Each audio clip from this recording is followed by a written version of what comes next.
Buenas tardes, alumnos. Eh, Estamos en la unidad 6, equilibrio de fases, en la carrera de Ingeniería Química e Ingeniería de Alimentos. Bueno, en el caso de equilibrio de fases podemos hablar primero de lo que es la solubilidad ilimitada. ¿Qué es una solubilidad ilimitada? Es cuando se puede un soluto entrar en un solvente y mezclarse en cualquier porcentaje que se encuentre. Por ejemplo, el agua y el alcohol son solubles entre sí. Entonces muestran solubilidad ilimitada. Independientemente de la relación que haya entre agua y alcohol, y solo se produce una fase cuando se mezclan. Si queremos mezclar otra cantidad, por ejemplo, de cobre y níquel líquido, solo se produciría una fase líquida. Entonces, en ese caso, la solubilidad en líquida es ilimitada. Ahora, una solución sólida no es una mezcla. ¿Por qué? Porque ya va a tener más de una fase y va a tener una solubilidad limitada para algunos porcentajes de esos materiales. Por ejemplo, tenemos una solución de cobre-níquel. Están acá por mezclarse, ¿verdad? Acá ya están mezclados. Están solubles entre sí en estado líquido. Pero cuando llegan a otras, por ejemplo, con 30% de zinc, ya se produce un compuesto donde ya tenemos partes que son la solución sólida y una parte compuesta. O sea, eso se llama fases. Entonces, eso sería lo que estaría en una solución en caso que sea limitada la solución. Vamos a verlo más tarde, las condiciones para que sea ilimitada la solución y para que el resto entonces va a ser limitada. Por ejemplo, vamos a ir viendo una solución de zinc en cobre tiene esta curva. Quiere decir que pasando este porcentaje, vamos a decir acá un 38%, ya se convierte en una solución compuesta. Entonces ya no es más una solución sólida de zinc en cobre. Tenemos acá un diagrama ternario donde están los polímeros. Entonces en los polímeros tenemos del tipo A, del tipo B y del tipo C. Poliestireno, poliacronilanitrilo y polibutadieno. ¿Qué pasa con eso?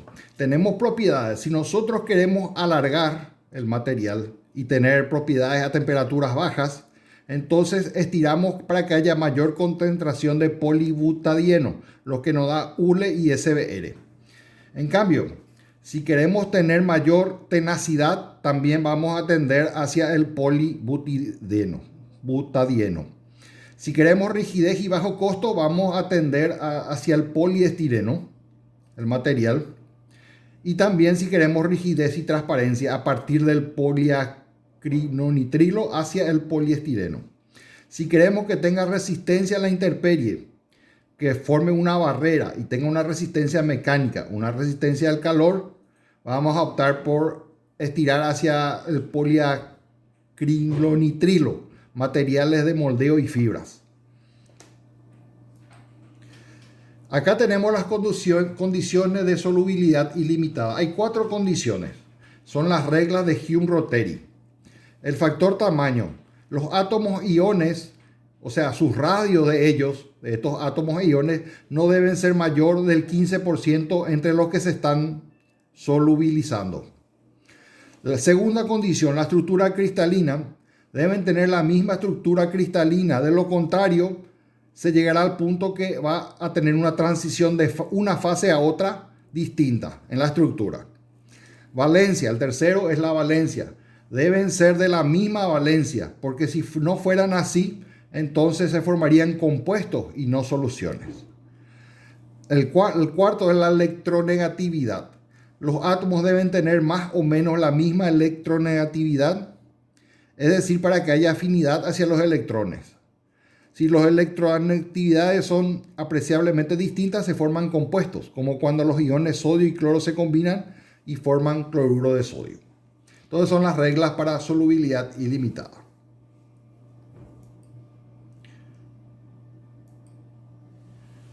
Tenemos, por ejemplo, si el radio es muy grande, que vemos acá, entonces tenemos un compuesto. Si el radio es muy pequeño, también tenemos un compuesto. Si los radios son iguales, entonces podemos ver que es una solución. Una solución de uno en otro.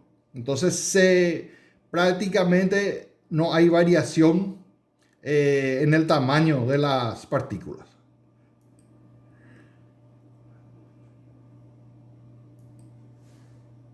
Tenemos los diagramas de fase binarios y ternarios que vamos a ir viendo. Por ejemplo, los binarios tienen una zona de líquidos, que es esta curva que está acá arriba, y una curva de sólidos. ¿Qué significan esas curvas? La curva de líquidos significa que por encima de esa curva, acá, de ese valor, de esos valores, con los porcentajes de cobre y níquel que tenga acá, por ejemplo, tiene 40% de níquel acá. Si nos vamos acá a 1400, estamos en la zona de líquidos. Entonces, todo lo que esté por encima de la zona de líquidos, acá, es encima de esta zona, está totalmente 100% en estado líquido. Lo que está bajo la zona del sólidos, por ejemplo, 40, pero a 1200 grados centígrados, está bajo la zona de sólidos, entonces es 100% sólido.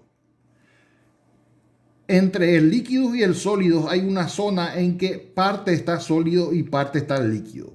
Entonces ese es un diagrama de fase isomorfo binario entre el cobre y el níquel como ejemplo.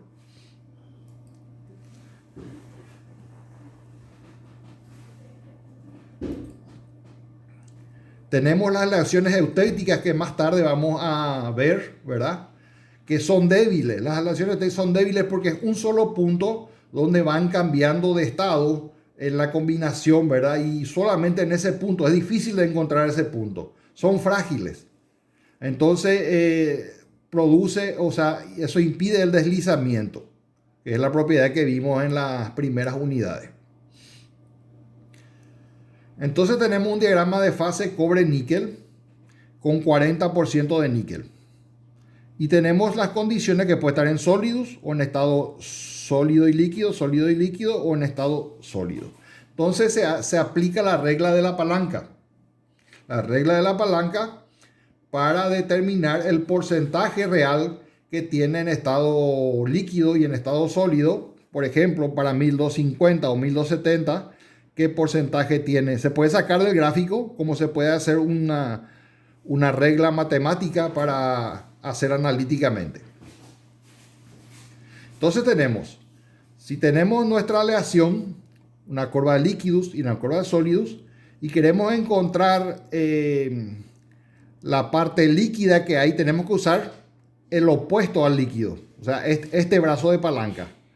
Y dividimos por la palanca completa, o sea, por la longitud completa entre este punto y este punto. O sea, sería 45 menos 32, que está acá abajo.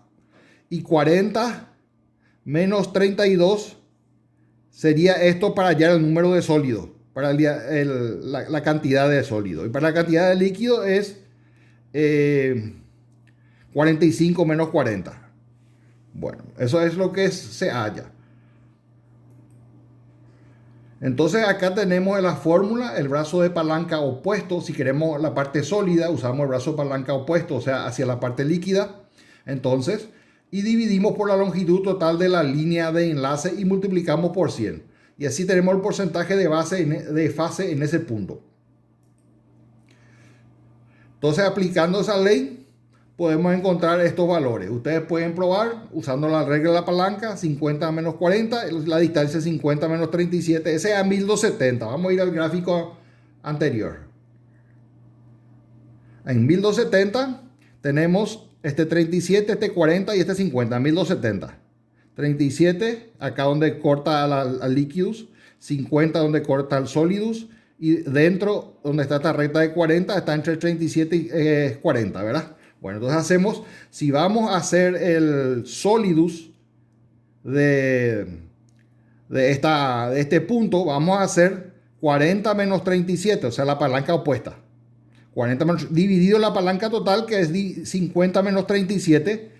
Entonces, eso multiplicamos por 100 y tenemos el porcentaje de sólido, que es lo que está acá. Y eso aparece ahí en sólido. Y si hacemos al revés, 50 menos 40, o sea, me voy de vuelta a la anterior. 50 menos 40, estoy hallando líquidos, cantidad de líquido que tiene. 50 menos 40 dividido el total, que es 50 menos 37. Donde corta esa recta al sólidos y al líquidos.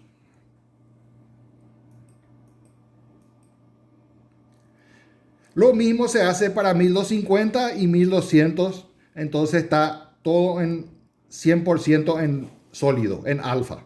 Vamos a ver eso. En 1200, entonces está todo 100% en alfa. O sea, en sólido.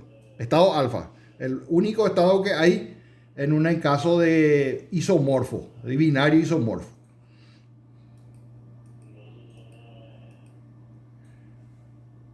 Podemos usar estas fórmulas también en cuanto al porcentaje atómico y al porcentaje de níquel en peso.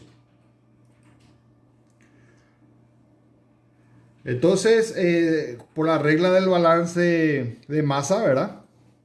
Entonces hacemos que, por ejemplo, teniendo nosotros un cobre 35 níquel, 35% de níquel, en 10 kilogramos, tenemos 3,5 kilogramos de níquel. Ahora, ¿qué pasa si nosotros decimos, no, vamos a tener cobre 20% más el níquel puro agregado? Entonces tenemos, ¿para qué nos va a salir?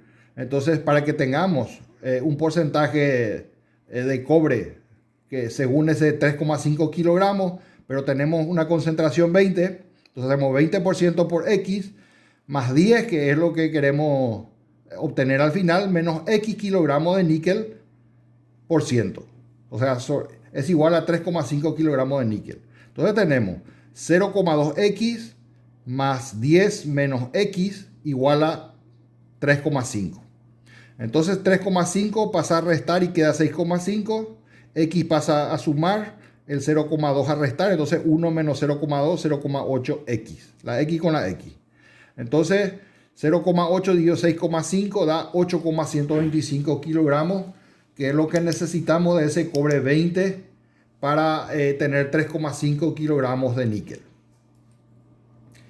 Bueno, entonces acá vemos las curvas cuando líquidos. Este es un enfriamiento, una curva en el tiempo. Entonces este es otro tipo de gráfico. Este es por los porcentajes y este qué pasa en ese lugar. En ese lugar pasa esto en un tiempo determinado, se enfría y luego a 1240 se tiene la zona sólidos. Y más abajo todavía 1200 más sigue en estado sólido. Y vemos que se pueden comportar en diferentes lugares, por ejemplo cuando está líquido, cuando ya tiene ya algunas partículas de sólido, cuando está más en el medio, ¿verdad? Se agrandan los sólidos y luego se van solidificando todo ya en esta zona. Y eso se ve en cada parte del diagrama isomorfo binario. Esto es lo mismo que estuvimos viendo recién. Pueden hacer ustedes en sus casas. Bueno, microsegregación. La composición no uniforme que se produce en la solidificación fuera del equilibrio se llama segregación. La microsegregación o segregación interdendrítica se forman distancias cortas, con frecuencia entre vasos dendríticos pequeños.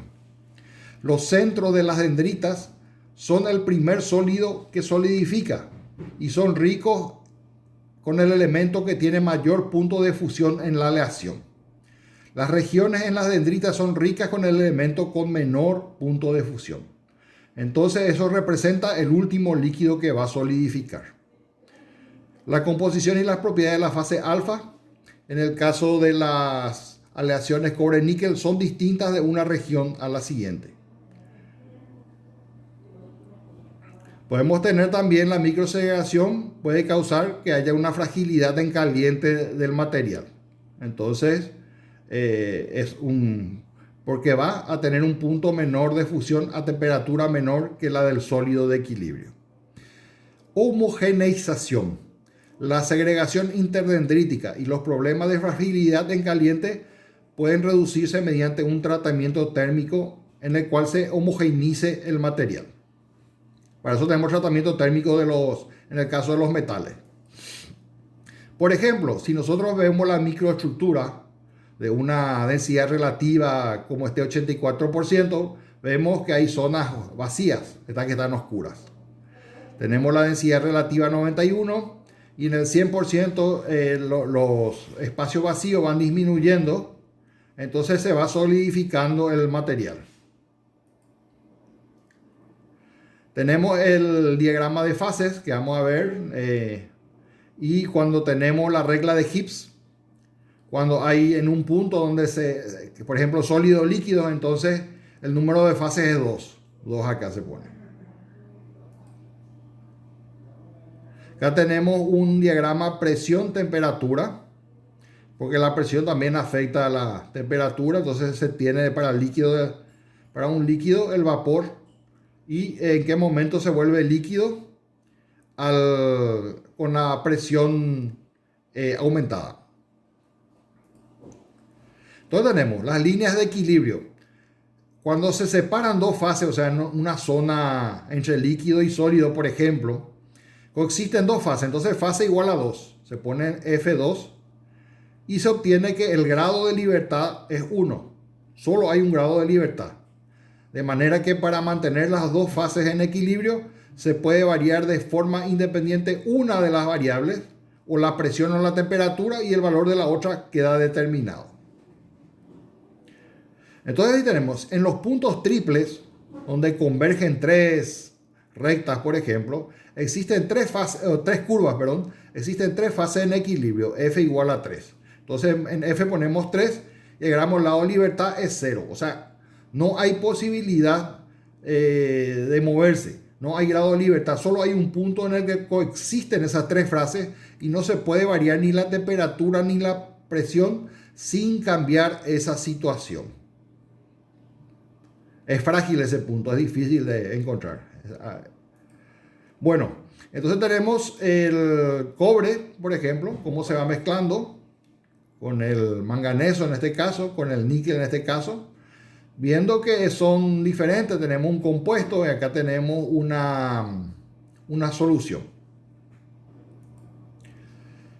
Entonces usamos esta regla, 1 por 100 menos x más b por x es igual a 140, por ejemplo. X. Entonces nosotros tenemos como un aumento de 40 electrones, ¿verdad? Por cada 100 átomos, entonces va a 140. Y con eso nosotros, con esta regla, nosotros podemos hallar la solubilidad, por ejemplo. Si el soluto es monovalente, la valencia tiene una valencia, ¿verdad? Solamente 100%. En cambio, si tiene dos valencias, entonces va a 40% el soluto. Y si tiene trivalente va a 20%. Entonces estos valores del 13%. Y en el caso de un soluto tetravalente, 4 valencias, va hasta el 13%. Bueno, así se analiza entonces la concentración, el factor de concentración electrónica para una solubilidad máxima.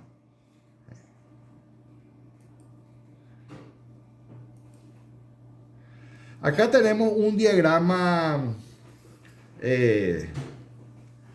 binario, pero que no es isomorfo, entre dos elementos de uno A y otro B, donde aquí vemos el punto eutectico donde la parte líquida se convierte en una combinación de dos fases sólidas. Ese es el punto eutectico. Para una solo es un punto frágil porque solamente a esa temperatura y con esa composición puede lograrse ese punto eutectico y a determinada temperatura también.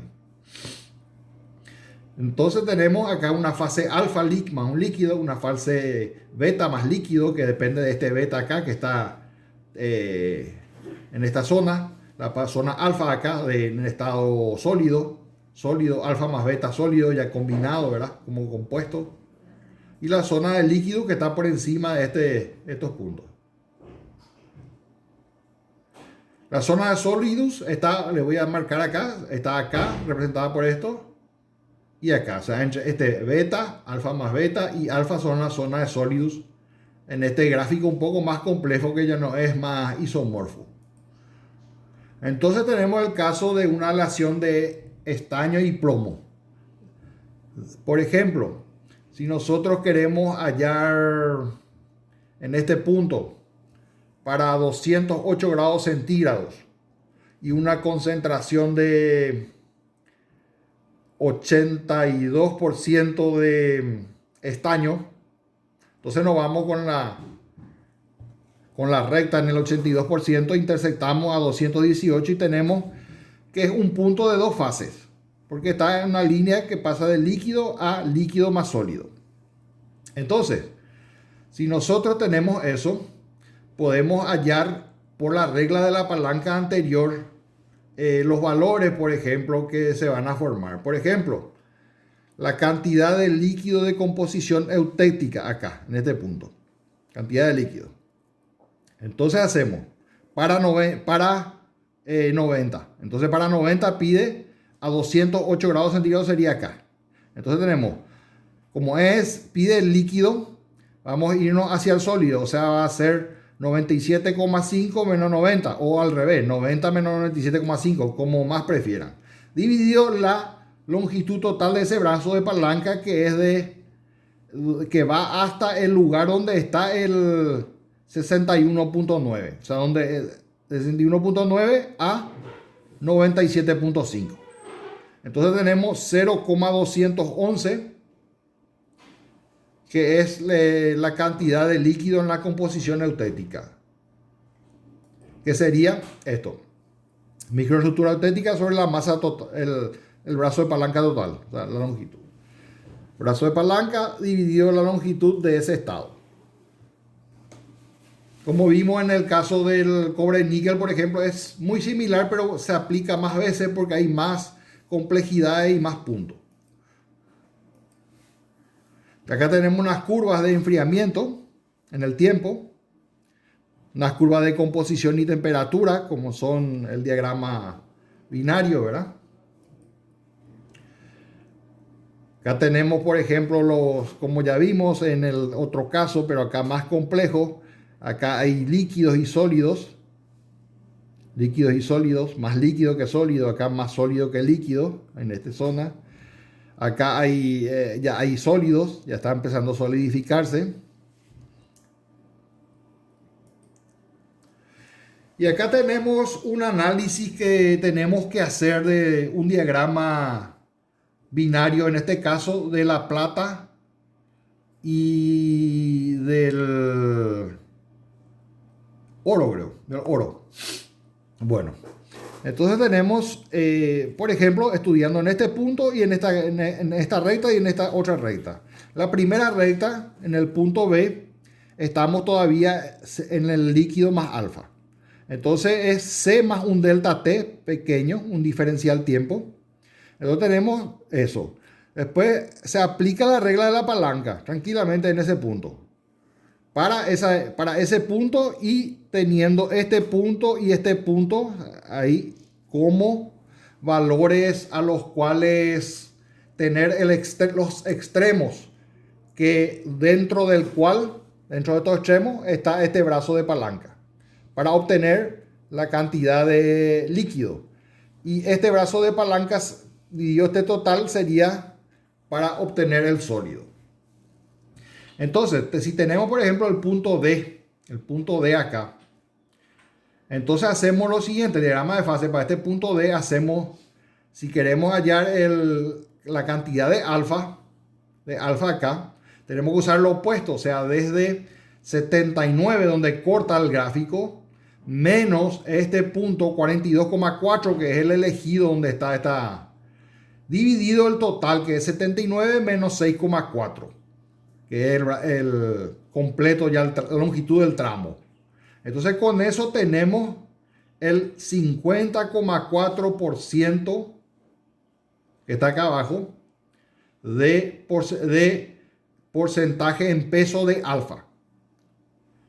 Y si nosotros tomamos para 50, En el punto D', por ejemplo, vamos a ir al siguiente, 50 en D', y queremos hallar el porcentaje de alfa, hacemos, revolvemos atrás, 79 menos 50, o sea, la anterior, 79 menos 50, porque estamos determinando el alfa, lo que está hacia este lado, 79, lo opuesto tomamos, dividido el total, 79 menos 6,4 otra vez.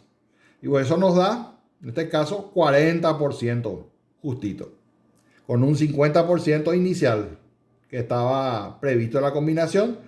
Sin embargo, dice que en esa fase hay alfa está ahora 40%. Lo que implicaría que en la fase beta estaría 60%. Y así se va analizando punto por punto cada uno de los elementos que están interviniendo. Por ejemplo, en C' ya estamos ya en este estado líquido más beta, en el estado beta, más cerca de la plata, ¿verdad? Del oro, perdón. Y entonces usamos ese brazo de palanca. O sea, si vamos a hallar la cantidad de sólido en C', vamos a hacer entonces este brazo de palanca que está acá, que es el opuesto, dividido el total, que va a ser desde este punto, desde este punto 42,4 hasta este punto 66,3. Un poquito. El punto C', sí, hasta 66,3 y 42,4, como les dije. Y así entonces hallamos estos valores. Tenemos el coeficiente de difusividad que ya dimos en el capítulo anteriores, en los capítulos anteriores. Tenemos, por ejemplo, las dislocaciones que pueden lograrse cuando se logra deformar el material de manera que quede una forma que sea conveniente al material o el tipo de estructura que estemos realizando. La macrosegregación ocurre a distancias grandes, cuando las distancias atómicas son pequeñas, ¿verdad? A grandes distancias ocurre la macrosegregación en la estructura del material. Entonces, lo que se da entre la superficie y el centro de la pieza fundida, ya que se solidifica primero la superficie, contiene algo más de concentración del metal de mayor punto de fusión que el promedio. No se puede eliminar la macrosegregación con homogeneización nomás, porque las distancias de difusión son demasiado grandes. Entonces, solamente se puede reducir la macrosegregación al trabajar en caliente. Entonces, polvos que solidifican rápidamente, por ejemplo, en las que se deben eliminar la porosidad, la microsegregación y reducir la macrosegregación, se preparan polvos de aleaciones complejas y se atomizan y se pueden rociar y se pueden prensar en caliente y en isostático en caliente, HIP.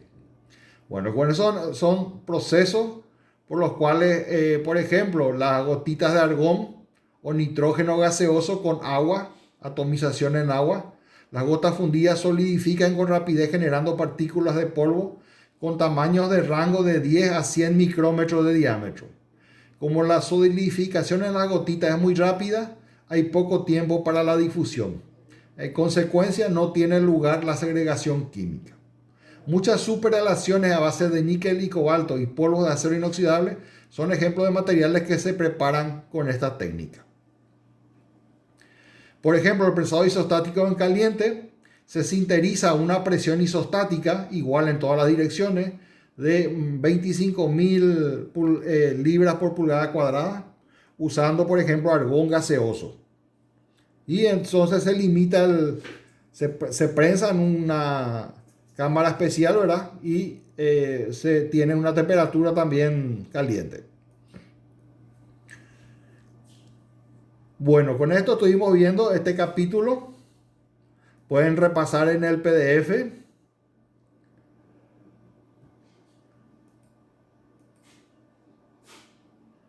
Después están los compuestos intermetálicos estequiométricos, por ejemplo. Tienen una composición bifija. Los aceros se endurecen mediante un compuesto estequiométrico llamado carburo de hierro o cementita, F3C, que tiene una relación fija de 3 átomos de hierro por cada átomo de carbono. Los compuestos intermetálicos estequiométricos se representan en el diagrama de fases con una recta vertical. Un ejemplo de esto es el disiliciuro de molibdeno, MoSi2, que se usa para fabricar elementos para calentar hornos de alta temperatura, que aguantan 1600 grados centígrados o menos, un poco menos. Y a bajas temperaturas, por ejemplo, sería 500 grados centígrados. Los compuestos intermetálicos no estequiométricos tienen un intervalo de composición y a veces se les llama soluciones sólidas intermedias. Por ejemplo, el molibdeno rodio, la fase gamma es un compuesto intermetálico no estequiométrico. Y ocurre con un 43-83% del peso de gamma, ¿verdad? El RH a 1600 grados centígrados. Así vemos una estructura ordenada. Por ejemplo, la estructura normal, los átomos constituyentes tienen ubicaciones aleatorias en distintos puntos de la red. Es decir, en este punto todos están en las esquinas de las redes. Y en este punto, sin embargo, en esta combinación, hay algunos que están en las esquinas y otros que están en los espacios intermedios.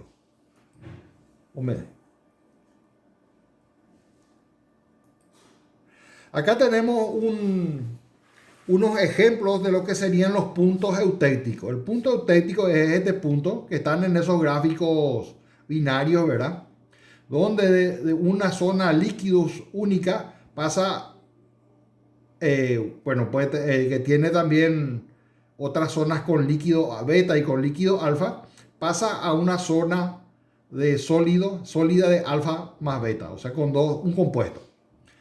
La zona peritéctica es una zona entre un sólido y líquido, alfa más L, que pasa en un solo punto a un estado sólido beta. La monotéctica es cuando de un líquido 1 se pasa a un líquido 2 y a un sólido alfa. Se empieza a solidificar ese líquido. El eutectoide es cuando de un líquido gamma, un sólido gamma, pasa a un sólido compuesto, alfa más beta.